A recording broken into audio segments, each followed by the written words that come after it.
أعوذ بالله من الشيطان الرجيم بسم الله الرحمن الرحيم. آج کی آیت بہت ہی اہم آیت ہے. انشاءاللہ صرف 5 منٹ کے اندر میں انشاءاللہ اس کو ختم کروں گا. اللہ سے دعا ہے اللہ تعالیٰ حق سچ بیان کرنے کی توفیق عطا فرمائے. اس آیت کے اندر اللہ تعالیٰ جناب محمد الرسول اللہ صلی اللہ علیہ وآلہ وسلم کو مخاطب کر کے اللہ تعالیٰ نے فرمایا کہ وَاصْبِرْ، آپ صبر کریں. یعنی پیچھے بھی صبر کی بات ہوئی، اب مزید اللہ تعالیٰ آپ سے یہ تقاضا کر رہے ہیں کہ آپ صبر کریں. اور اگلی بات بڑی کمال کی ہے. اللہ فرماتے ہیں وَمَا صَبْرُكَ إِلَّا بِاللَّهِ، اگر آپ صبر جیسا عظیم کام کر لیں تو اس کو اپنا کمال مت سمجھنا، بلکہ اس کو صرف اور صرف اللہ تعالیٰ کی عنایت سمجھنا کہ صبر ہوتا ہی اللہ کی توفیق کے ساتھ ہے. میرے محترم بھائیو ذرا غور کریں کہ جناب محمد الرسول اللہ صلی اللہ علیہ وسلم جیسا عظیم انسان اللہ تعالیٰ اس سے بھی یہ فرما رہے کہ آپ اگر صبر کریں گے تو اس کو اپنا کمال نہ سمجھنا، بلکہ اس کو اللہ تعالیٰ کا کمال سمجھنا، اللہ کی عطا سمجھنا. اور اگلی بات اللہ تعالیٰ اس سے بھی زیادہ مزید بہترین فرما رہے ہیں. اللہ فرماتے ہیں وَلَا تَحْزَنْ عَلَيْهِمْ، اے میرے محبوب پیغمبر محمد کریم صلی اللہ علیہ وسلم آپ ان لوگوں کے اوپر غم نہ کریں جو لوگ آپ کے اوپر ایمان نہیں لا رہے، آپ کو نبی تسلیم نہیں کر رہے، آپ کی باتوں کے اوپر ایمان نہیں لا رہے، آپ ان کے اوپر غم نہ کریں. میرا نبی اتنا غم کرتا تھا، اتنا دکھی ہوتا تھا، اتنا رنجیدہ ہوتا تھا جب لوگ آپ کے اوپر ایمان نہیں لاتے تھے. قرآن مجید کے اندر اللہ تعالیٰ نے جا بجا آپ کو تسلیاں دی. آپ سورہ الکہف کی تلاوت کر کے دیکھیں، آیت نمبر 6 ہے. اللہ فرماتے ہیں فَلَعَلَّكَ بَاخِعٌ نَفْسَكَ عَلَىٰ آثَارِهِمْ إِن لَّمْ يُؤْمِنُوا بِهَٰذَا الْحَدِيثِ آسَفًا. میرے نبی مجھے تو یوں لگتا ہے کہ آپ ان کے پیچھے اپنی جان ہی ہلاک کر ڈالیں گے، ان کے ایمان نہ لانے کے غم کی وجہ سے اور ان کے ایمان قبول نہ کرنے کے دکھ کی وجہ سے. کہیں ایسا نہ ہو جائے میرے محمد صلی اللہ علیہ وسلم آپ اپنی جان کو ہی ہلاک کر دیں.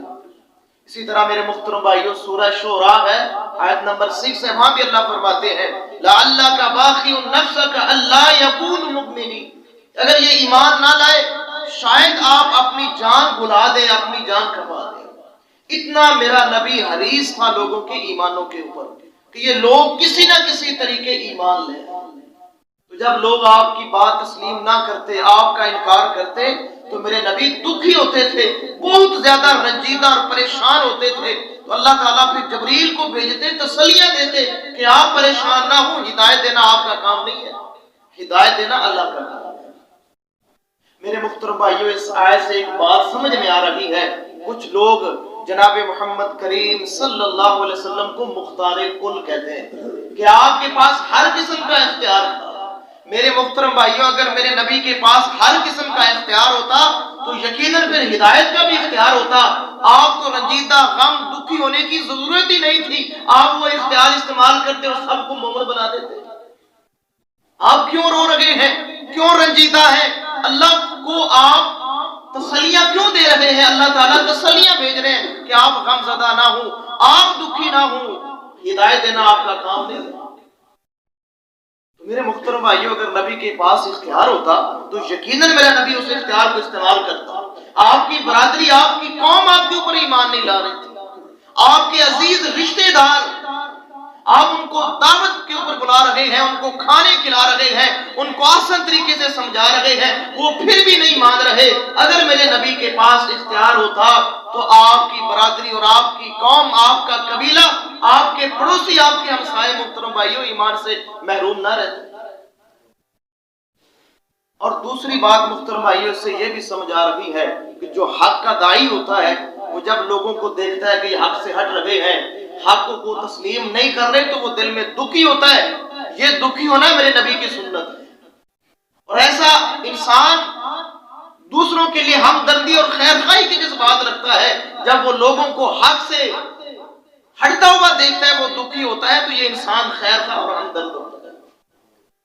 تو اللہ تعالیٰ اس آیت کے اندر جناب محمد رسول اللہ صلی اللہ علیہ وسلم کو تسلی دے رہے ہیں کہ آپ ان کے اوپر غم نہ کریں، وَلَا تَكُ فِي ضَيْقٍ مِّمَّا يَمْكُرُونَ، اور یہ جو چالیں چل رہے ہیں ان چالوں کے اوپر آپ تنگ بھی نہ ہوں، اپنے دل کو تنگ نہ کریں۔ میرے محترم بھائیو، کتنا میرا نبی لوگوں کے ایمان کا حریص تھا کہ رنجیدہ ہوتے، اللہ کو یہ کہنا پڑ گیا کہ آپ تو ان کے پیچھے اپنی جان کھپا دیں گے، اپنے آپ کو ہلاک کر دیں گے۔ یہ اتنے خطرناک الفاظ اللہ تعالیٰ نے استعمال کیے کہ آپ اپنی جان کو ہلاک کر ڈالیں گے ان کے ایمان کے پیچھے۔ تو میرے محترم بھائیو، کس قدر وہ نبی ہمارے ایمان کا حریص ہے، ہمارا بھی حق بنتا ہے کہ ان سے وفا کریں، ان کی سیرت کو پڑھیں، ان کے احادیث کو پڑھیں، ان کی کردار کو پڑھیں، ان کی زندگی کو پڑھیں۔ حق بنتا ہے میرے محترم بھائیو، بلکہ ان کی سیرت کا مطالعہ کرنا محترم بھائیو ہمارے اوپر فرض ہے، کیونکہ اللہ ہمیں حکم دے رہا ہے اگر تم اللہ کے پیارے بننا چاہتے ہو تو اس کا ایک واحد راستہ ہے فَاتَّبِعُونِی، پھر محمد الرسول اللہ صلی اللہ علیہ وسلم کی اتباع کرو۔ میرے محترم بھائیو، یہی ہمارا منہج ہے کہ قرآن کی طرف آ جائیے اور جناب محمد الرسول اللہ صلی اللہ علیہ وسلم کے فرمان کی طرف آ جائیے۔ جو قرآن اور پیارے نبی کے فرمان کی طرف آ گئے وہی جناب اصحاب بنے، وہی اہل بیت اطہار بنے، وہی سے شان سیدنا علی المرتضیٰ کو ملا، وہی سے شان سارے اولیاء کو ملا جو قرآن کی طرف آئے اور پیارے رسول صلی اللہ علیہ وسلم کے فرمان کی طرف آئے۔ اللہ سے دعا ہے اللہ عمل کی توفیق عطا فرمائے، اللہ تعالیٰ قرآن کا فہم ہمارے لیے آسان فرمائے۔ اللہ سے دعا ہے اللہ اس قرآن کو ہم سب کے لیے ہمارے اپنے جو عقائد ہیں ان کی اصلاح کرنے کی توفیق عطا فرمائے۔